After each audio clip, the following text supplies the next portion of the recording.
नमस्कार। विद्या news line में आपका स्वागत है। पूर्वांचल की राजनीति खासी गरमाई हुई है। पहले ब्राह्मण विधायकों ने बैठक करके गरमा दी और इन दिनों बृजभूषण शरण सिंह बहुत ज्यादा एक्टिव हो गए हैं। बीजेपी के 6 बार के सांसद रहे हैं, लेकिन पिछले चुनाव में टिकट कट गया था। महिला पहलवानों के आरोप की वजह से बीजेपी ने उनको न टिकट दे करके उनके छोटे बेटे करण भूषण को टिकट दे दिया था, लेकिन उनकी टीस अंदर से गई नहीं थी और न कभी उन्होंने इसे छुपाया। हमेशा टीस बाहर आती रही और अभी हाल में जो इंटरव्यू उन्होंने दिए हैं अलग अलग, उसमें साफ उन्होंने कहा है कि जिंदा रहा तो एक बार जरूर जाऊंगा लोकसभा संसद में। आखिरकार ये वो टीस ही तो है जो बाहर आ रही है। इससे भी बड़ी बात वो ये इन दिनों इस काम में लगे हुए हैं कि जितने भी बाहुबली हैं, खास तौर से ठाकुर बाहुबली, उनको जोड़ने में लगे हुए हैं। अभी आपको याद होगा कि जब कफ सिरप कांड हुआ था, धनंजय सिंह जौनपुर वाले बुरी तरीके से घिरे, योगी सरकार पर वार हुए, तस्वीरें बाहर आई कि धनंजय सिंह से पूछताछ क्यों नहीं हो रही है, तो सबसे पहले वही आए सामने कि फोटो के आधार पर डिसाइड नहीं हो सकता। और वो अखिलेश यादव जो है वार कर रहे थे।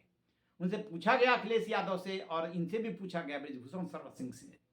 तो बृजभूषण शरण सिंह ने कहा कि मैं अखिलेश यादव को सलाह दूंगा कि इसके लिए किसी जात विशेष को टारगेट मत कीजिए। और खास बात यह कि अखिलेश यादव ने उनकी बात मान ली। जब धनंजय सिंह की बाबत बाद में उनसे सवाल पूछा गया कि वो तो जो आप कोडीन भैया कहते हो वो उनके लेकर के क्या रहा है, तो कह रहे छोड़ो यार, इसमें क्या रखा है। यानी कि धनंजय सिंह पर जो वार करते चले आ रहे थे और धनंजय सिंह ने उसको छत्तीय समाज से जोड़ दिया, तो बृजभूषण शरण सिंह ने अखिलेश यादव को सलाह दी और उन्होंने मान लिया कि अब इस बात को यहीं पे छोड़ दिया जाए। फिर जब अभय सिंह और धनंजय सिंह में तकरार हो रही थी, दोनों एक दूसरे के ऊपर खूब जम के आरोप लगा रहे थे, पुरानी बातें उधेड़ रहे थे, तब भी बृजभूषण शरण सिंह बीच में आए और दोनों को सलाह दी कि देखो 80-90 वाला तो गैंगवार गया, और वो बाहुबलियों का जमाना भी गया, वो जो रंगदारी चलती थी। अब ये दौर दूसरा है। पुरानी बातों को उधेड़ने से कोई फायदा नहीं है। दोनों पक्ष अपनी वाणी को लगाम दे और संयम बरते। ये भी खास बात रही कि उनके इस सलाह के बाद जो है दोनों ने जो एक दूसरे पे आरोप प्रत्यारोप लगा रहे थे, अपनी बयानबाजी कम कर दी।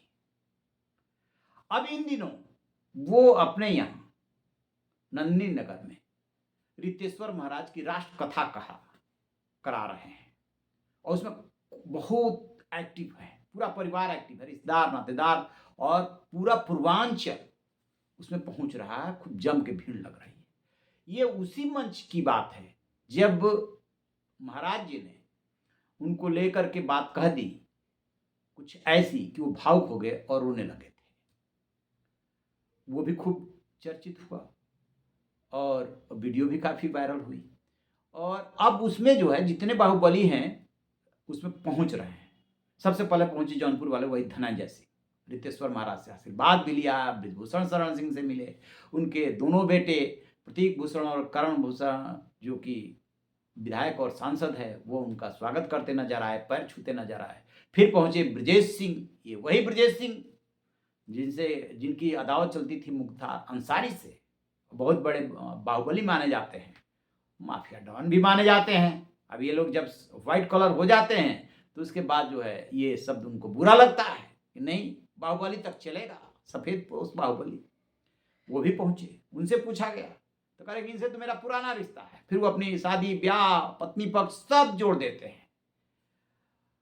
अब वो आपको उसके पहले भी ले चले तो बिहार छपरा वाले प्रभुनाथ सिंह तक पहुंच गए। उनके भाई का जब निधन हुआ था तो उन्होंने पूरा अपना जो है बेल्ट बना लिया है और जितने भी बाहुबली ठाकुर हैं उनको जोड़ रखा है। और अपने यहाँ की यदि बात करें देवी पाटन मंडल की और वहाँ गोंडा की, तो वहाँ पर तो जो 4 जिले हैं वहाँ पर उनका प्रभाव है ही है। आस पास में यानी कि देवी पाटन मंडल और फिर बस्ती मंडल, इन दोनों में उनका ठीक अच्छा प्रभाव है। तो एक तरफ तो वो ये कह रहे हैं, उनके बेटे करण भूषण भी कह रहे हैं कि बीजेपी से ही लड़ना है और संसद जरूर पहुंचना है। दूसरी तरफ उन्होंने रास्ता खोल रखा है समाजवादी पार्टी का भी। अखिलेश यादव की तारीफ हमेशा वो करते रहते हैं और उनका आसान भी जताते रहते हैं कि उनका एहसान मेरे ऊपर है कि जब महिला पहलवानों को लेकर के सारा विपक्ष उन पे वार कर रहा था, तब अखिलेश यादव ने अपने नेताओं को रोक दिया था और खुद कुछ नहीं कहा था। एक बार वो 2009 का चुनाव समाजवादी पार्टी से लड़ चुके हैं और जीत चुके हैं। उनके मुलायम सिंह यादव से रिश्ते रहे हैं। उसके बाद अखिलेश यादव से हो गए, चूँकि मुलायम सिंह यादव भी पहलवान थे, ये भी पहलवान थे, इसलिए दोनों के रिश्ते बने और वो रिश्ते अब उनके बेटे के साथ भी निभ रहे हैं। तो उन्होंने उधर का रास्ता खोल रखा है, पार्टी पे भी दबाव बना रहे हैं और इधर अखिलेश यादव को भी इनडायरेक्टली ही सही मैसेज दे रहे हैं कि हम हैं, चिंता की बात नहीं है। अखिलेश यादव पीडीए का नारा दे करके 2027 में किसी तरीके से चुनाव जीतना चाहते हैं। 37 सीटें लोकसभा चुनाव में जीत करके उनका मनोबल बढ़ा था, लेकिन बिहार के हार ने, यानी कि विपक्ष की हार ने, वहां पे तो उनका स्टेप नहीं था, विपक्ष की हार ने उनके मनोबल को थोड़ा डाउन किया। इसी बीच में एसआईआर की प्रक्रिया शुरू हुई, तो वो आए विरोध करने के लिए कि ये सब विरोधियों का वोट कटवाने के लिए सब कुछ किया जा रहा है। अब एसआईआर का रिजल्ट आ चुका है, ड्राफ्ट जारी हो चुका है। 2,89,00,000 लोगों के नाम कट रहे हैं। पहले जो वोटर्स की संख्या थी यूपी में, वो थी 15,44,00,000। अब जो होने जा रही है, अभी तक जो ड्राफ्ट में आया है, वो हो गया है 12,55,00,000, यानी कि 2,89,00,000 वोट कट रहे हैं। मान लीजिए कि ड्राफ्ट के जारी होने के बाद 1 महीने तक ये प्रोसेस चलता है, उसमें सुधार का और आपत्तियों को निपटाने का, उसमें कुछ वोट बढ़ भी जाते हैं, तो 2.5 करोड़ तो वोट कटने ही कटने हैं।